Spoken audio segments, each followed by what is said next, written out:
Bonjour tout le monde! Alors, je vous envoie une courte vidéo pour un fonctionnement plus précis pour la fin de la session. Donc, cette vidéo-là est bonne pour le cours de traitement de l'image et également pour le cours d'appareillage. Donc, dans le fond, comment ça va fonctionner d'ici la fin de la session? C'est quand même très simple et c'est le même fonctionnement pour le cours de traitement et d'appareillage. Donc, à chaque vendredi, il va y avoir la nouvelle matière pour la semaine qui vient. Donc, c'est toujours par thème. Le nouveau thème va être déposé, un nouveau thème est déposé à chaque vendredi. Et pour traitement et pour appareillage, ainsi de suite jusqu'à la fin de la session. Donc, c'est comme ça va fonctionner. Il va y avoir vidéo, PowerPoint et questions à répondre de déposer à chaque vendredi pour vous. Et vous avez une semaine pour compléter cette démarche-là. Pour vous aider à bien suivre, je vais vous envoyer pour chacun des cours une planification d'ici la fin de la session. Donc, ça va ressembler exactement à ça. La planification aussi est pour traitement. Il est marqué que c'est un plan de cours qui est adapté selon la COVID-19. Hein? Ça fait beaucoup de changements dans nos vies. Donc, chaque vendredi, il y a un nouveau thème. Donc, je vous ai déjà déposé celui CR et DR indirect et direct pour traitement de l'image. Et le nouveau thème de vendredi qui s'en vient, c'est normes de communication avec les activités de travail que vous avez à faire.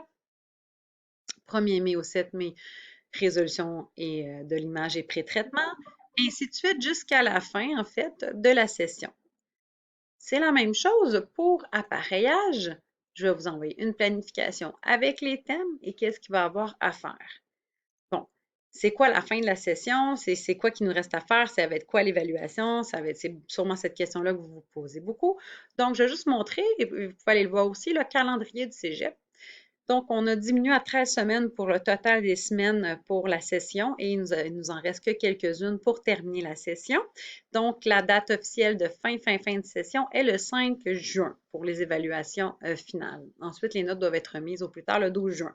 Donc, on ne peut pas aller plus tard que le 5 juin pour la session en cours. Pour la modalité d'évaluation, vous avez eu votre évaluation de 20 avant la semaine de relâche qui s'est éternisée.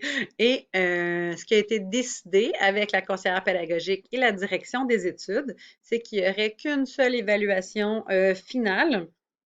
Et dans votre cas, celle-ci va compter pour 50 Et oui, au total, vous allez avoir cumulé que 70 mais elle va être remise sur 100, cette note-là. Et ça a été décidé comme ça, en fait, avec les supérieurs, parce qu'ils ne voulaient pas pénaliser aucun étudiant. Ils ne voulaient pas non plus vous rusher avec de multiples évaluations. Donc, en temps de pandémie mondiale, ben, c'est comme ça qu'on va fonctionner. On est un peu obligé.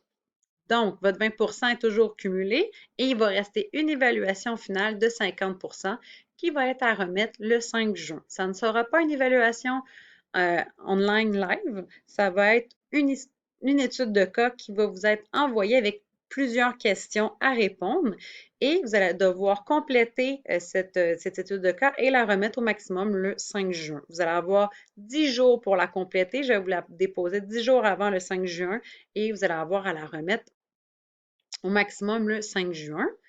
Et vous allez avoir, excusez, je suis bégayée. Vous allez avoir une étude de cas formative à la semaine 11 pour vous pratiquer, qui va être plus légère et qui c'est pour vous pratiquer pour la version finale. Et oui, vous allez avoir le droit à vos PowerPoint, notes de cours, tout ce que vous voulez pour y répondre.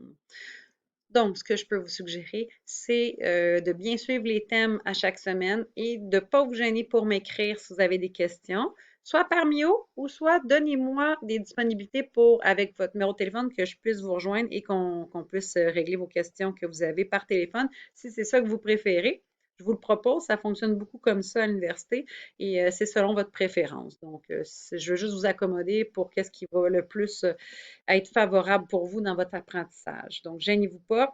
Dites-moi ce que vous préférez, je vais être là pour vous. Et puis, ben c'est ça, je vais vous déposer des questions à chaque semaine. J'ai déjà des personnes qui m'ont écrit pour avoir plus d'explications. J'envoie les réponses. Et puis, ben, à la semaine 11, je vous envoie l'étude de cas formative, vous me la renvoyez et corrigez. Et puis, ben, la remise finale à la fin de la session de l'étude de cas. Ça va être des études de cas en appareillage et en traitement d'image.